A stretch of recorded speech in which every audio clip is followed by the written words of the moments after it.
Se estima que el territorio del actual Paraguay fue poblado hacia unos 6.000 años antes de Cristo, siendo los Caingan los ancestros más antiguos, aunque eventualmente migrarían al norte, existiendo actualmente en territorio brasileño.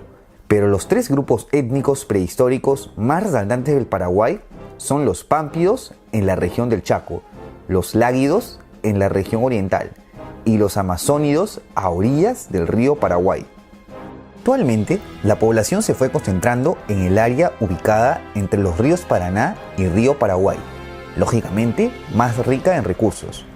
Hacia el siglo XV, la supremacía en la región la obtendría la conocida etnia de los guaraníes, quienes se expandirían desde el norte gracias a su superioridad numérica y modernas técnicas de cultivo.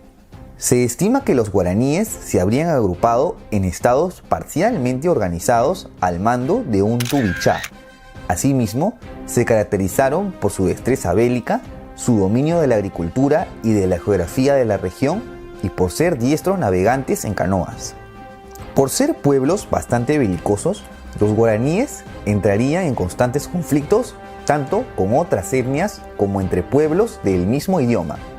Estos conflictos estarían presentes a la llegada de los europeos. Y hablando de europeos, uno de los primeros en llegar sería Alejo García, quien llegó a convivir con un grupo de guaraníes e invadir territorio incaico para tomar algunos recursos, lo cual no le sentó muy bien.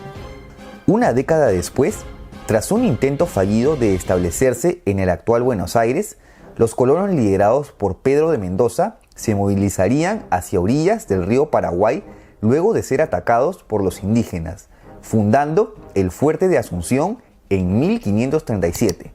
Con el tiempo, este fuerte fundado por Juan de Salazar y Espinosa se convertiría en una importante ciudad. Administrativamente, Asunción sería incluida dentro del territorio de la gobernación de Nueva Andalucía, también llamada como la gobernación del Río de la Plata y el Paraguay, y que en una primera instancia sería parte del Virreinato del Perú. A Asunción se le conoció como la madre de ciudades, pues de ella partieron corrientes pobladoras de diversas ciudades del Cono Sur. Ante el poblamiento de las ciudades fundadas por los españoles, eventualmente llegaron a tener poder sobre los indígenas. El Paraguay no sería ajeno al sistema de encomiendas, aunque con la llegada del gobernador Hernando Arias de Saavedra se intentó reivindicar sus derechos. Durante su gobierno se da la llegada de los jesuitas, quienes comenzarían la cristianización de los guaraníes, dando origen así a las reducciones jesuíticas, unos 30 pueblos misioneros autónomos, de los cuales 8 estaban en territorio paraguayo. A tomar en consideración, a los indígenas se les permitió conservar su idioma y costumbres. Hernandarias también recomendó al rey la descentralización del poder de Nueva Andalucía para que las ciudades fundadas no caigan en el olvido, por lo que en 1617 sería dividida en las gobernaciones del Río de la Plata, con capital en Buenos Aires, y la gobernación del Paraguay, con capital en Asunción, más las ciudades de Villarrica, Santiago de Jerez y Ciudad Real. Sí, las bases de los futuros Argentina y Paraguay se sientan desde este momento. Durante este periodo destaca la batalla de Bororé, en la que los bandeirantes, una especie de piratas terrestres provenientes de los territorios portugueses, son expulsados por los guaraníes de las reducciones jesuíticas. Sí, el Paraguay pudo no haber existido y haber sido una parte del actual Brasil de no ser por esto.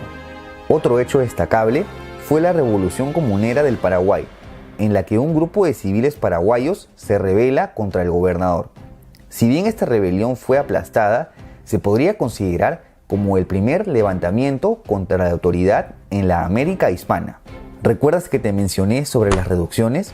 Pues resulta que los españoles decidirían repartir estos territorios con los portugueses, por lo que a la resistencia jesuita se darían las guerras guaraníticas, que representaría el inicio del abandono de las misiones por parte de los guaraníes.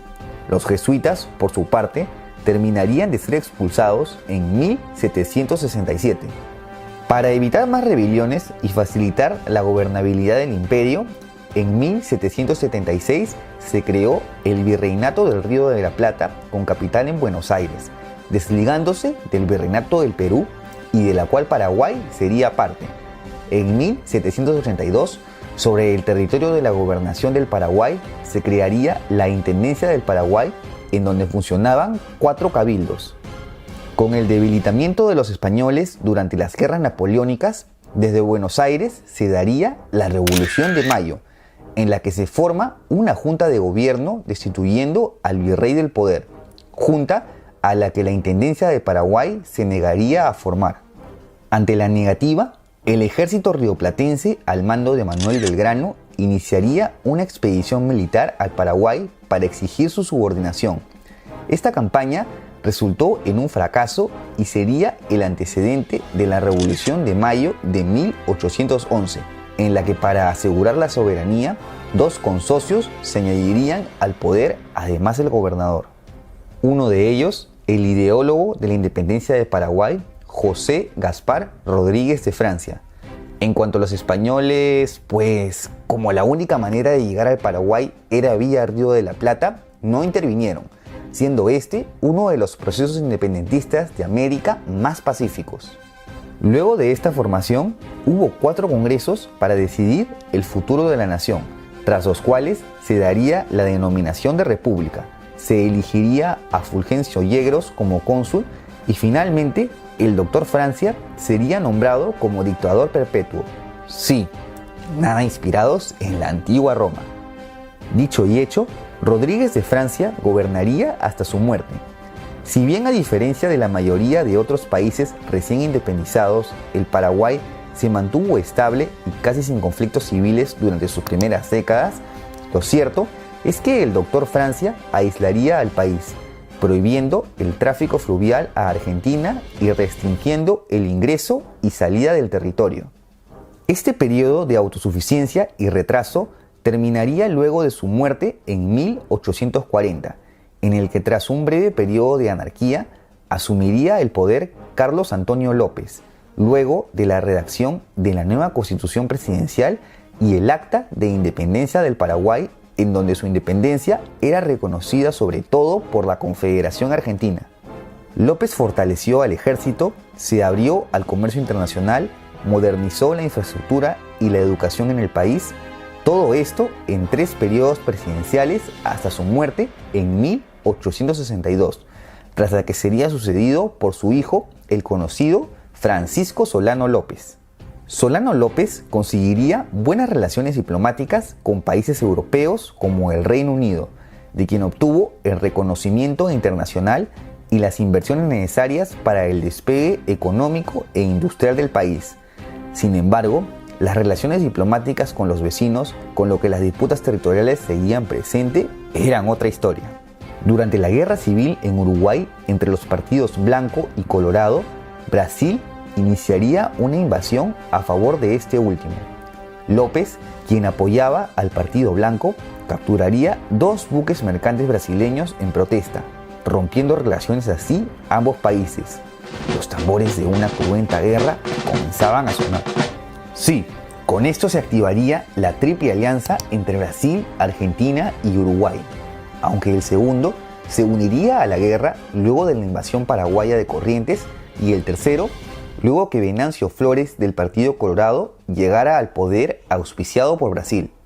A pesar de haber entregado la vida de casi el 90% de los hombres adultos en combate, el Paraguay no podría con esta triple alianza durante la guerra más mortífera de la historia de Latinoamérica y que incluyó perturbadores episodios como la batalla de Acosta Ñu, en donde ante la falta de hombres adultos, niños paraguayos saldrían a combatir.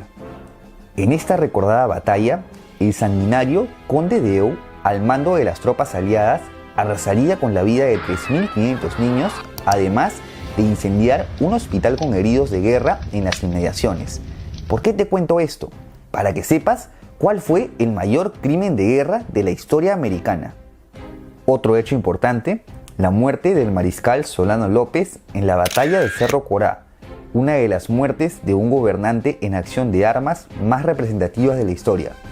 Esto sellaría el fin de la guerra, que significó para el Paraguay, además de una catástrofe demográfica, la pérdida de los territorios en disputa ante Argentina y Brasil además de una ocupación militar por 6 años de este último. Ante el desastre tras la guerra, Paraguay se estancaría económicamente durante las siguientes décadas. A esto se suma que con la aparición de nuevos partidos políticos como el Liberal y el Colorado, un periodo de inestabilidad política reinaría al país, una revolución en 1891 y 3 guerras civiles. El Partido Colorado lograría gobernar entre 1886 y 1904, cuando el presidente Juan Antonio Ezcurra es depuesto por un golpe de Estado. A este le siguen diversos gobiernos liberales casi ininterrumpidamente hasta 1936. Y cuando te dije inestabilidad, pues lo dije en serio, pues en todo este periodo muy pocos presidentes llegaron a culminar el periodo constitucional de 4 años. Uno de ellos fue Eduardo Schaerer, quien logró un crecimiento económico gracias a la Primera Guerra Mundial. Y ante nuevas disputas territoriales, Paraguay entraría nuevamente en un importante conflicto, esta vez el más mortífero de América durante el siglo XX, la Guerra del Chaco contra Bolivia por el control del Chaco Boreal, zona casi despoblada cuya adjudicación por los españoles habría sido ambigua, en vista que no fue colonizada del todo. Tras 3 años de una guerra en un hostil teatro de operaciones, Paraguay reafirmaría su soberanía sobre 3/4 partes del territorio en disputa, tras acordar con Bolivia cederle una zona en el río Paraguay, que le sirve para tener una salida al Océano Atlántico. Lamentablemente, la violencia aún no acabaría en el Paraguay, pues ante la aparición de nuevas agrupaciones políticas como la Concentración Revolucionaria Febrerista y el Partido Comunista Paraguayo, se daría una nueva guerra civil. En estas dos agrupaciones, aliadas con los liberales, enfrentan al gobierno apoyado por los colorados. Resultado, victoria de este último bando, con lo que se consolida la hegemonía de este partido en el poder, luego de un saldo de unos 30.000 muertos.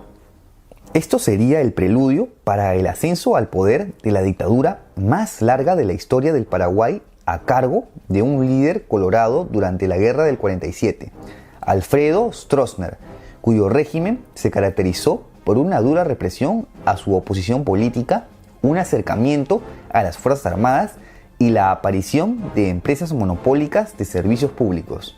Si bien se logró un aceleramiento de la economía, lo cierto es que la pobreza rural siguió en aumento.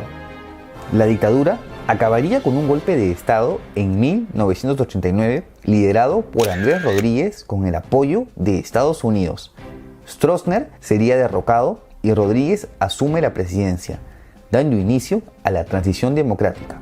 Tras una década de estabilidad, esta se vio afectada durante el Marzo Paraguayo, en el que tras el magnicidio del vicepresidente, la oposición culpa al general Lino Oviedo y al presidente Cubas. Este último se vio forzado a renunciar, pero la hegemonía del Partido Colorado no terminaría hasta el ascenso de Fernando Lugo de un nuevo partido político como presidente, aunque no culminaría su mandato al ser acusado de mal desempeño en sus funciones. Esta crisis política resultaría en suspensiones del Mercosur y la UNASUR. Cabe resaltar que desde poco antes de su mandato, los últimos gobiernos han tenido que enfrentar la insurgencia en el noreste del país, a cargo del Ejército del Pueblo Paraguayo, organización guerrillera de corte marxista que sigue operando hasta hoy. En fin, el Partido Colorado volvería a ser electo tras los gobiernos de Horacio Cartes y Mario Abdo Benítez, actual presidente de Paraguay. Al regresar la democracia, las sanciones impuestas a Paraguay serían levantadas. Y con esto hemos llegado a la actualidad. ¿Y tú qué opinas? ¿Tanta sangre derramada en nombre de la dignidad del pueblo paraguayo ha valido la pena? ¿El Mariscal López fue un héroe nacional o un gobernante que llevó al país a la catástrofe?